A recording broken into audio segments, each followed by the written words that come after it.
Hi everybody, I'm Darwin, your smart ortho coach, and I'm a licensed physical therapist, and today I wanted to show you the 3 very best exercises that you can do for your upcoming partial or complete knee replacement surgery. It doesn't matter if you're having a partial or you're having a complete, you're going to benefit from this either way. Now we call these prehab or prehabilitation exercises because the idea is to get your body as strong and as flexible as you can going into surgery, and that way the chances of having an optimal surgery are so much higher and your recovery time will be so much faster. Now I'm shooting this inside of our house to really demonstrate to you that you can do all of these exercises from the comfort of your own home. You don't need to go to a stuffy PT clinic or go to a dirty, loud gym. You can do this all from home. Now I'll be doing it right here on the ground, and I understand if you have a hard time getting up and down off the ground, no problem. You can do this sitting on a sofa or the bed or whatever, your lazy boy, whatever is easiest for you. So if you're ready, let's get started. Okay, so the first exercise are called quad sets.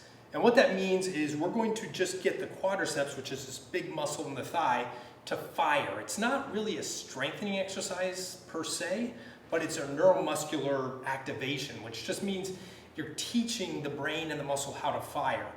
Now why that's important is because after surgery, your knee is going to be swollen and probably there's going to be a little bit of pain.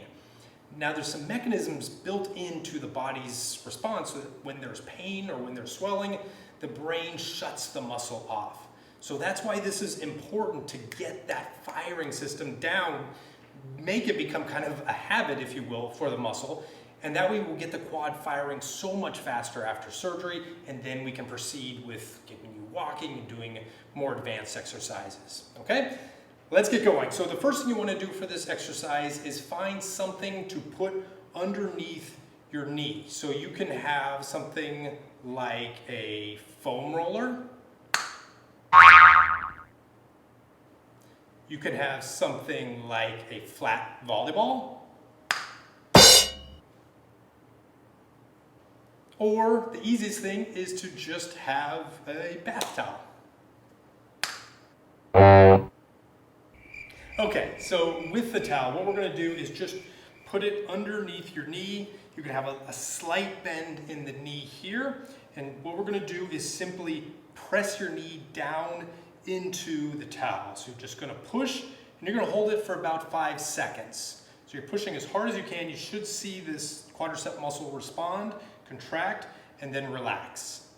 Okay, so you're just going to push down, hold it for 5 seconds, and make sure the heel stays down on the ground, and then relax. And let's do that 10 sets or 10 times and hold each one for 5 seconds. The next exercise are hamstring stretches. So what we're going to do with this exercise is just, the hamstring is a collection of muscles in the back of the leg.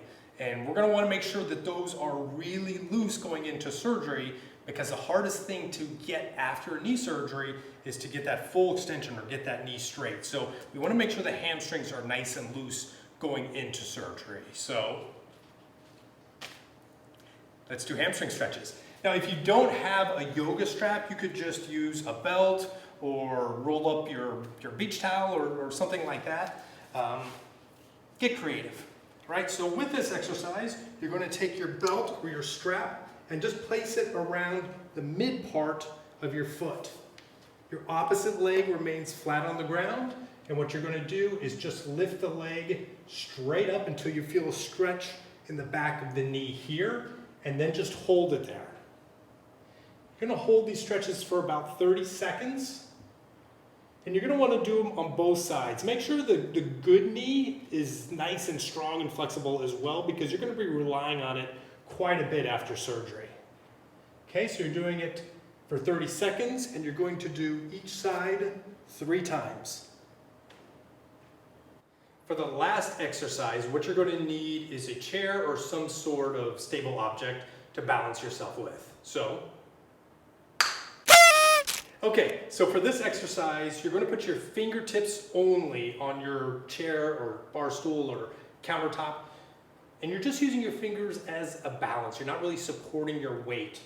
Now from here, what you're going to do with the leg that's going to be operated on is you're just going to kick the leg back and to the side.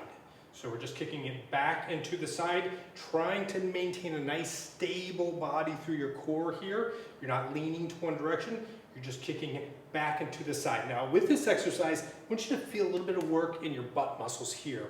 Feel them contract to extend the leg back. Do that 10 times, and you're gonna do it 3 times, and make sure you're doing this on each side, because what's gonna be really important after surgery is the surgical side is still going to need to support the other side if you're walking or going up and down stairs. So make sure that you are doing it with a non-operated side as well to create some kind of stability or support in these muscles. So not just with movement, but actually with standing and supporting. So again, 3 sets of 10 with this exercise. And those are the 3 exercises that you need to really have a strong body going into surgery. Good luck and good health.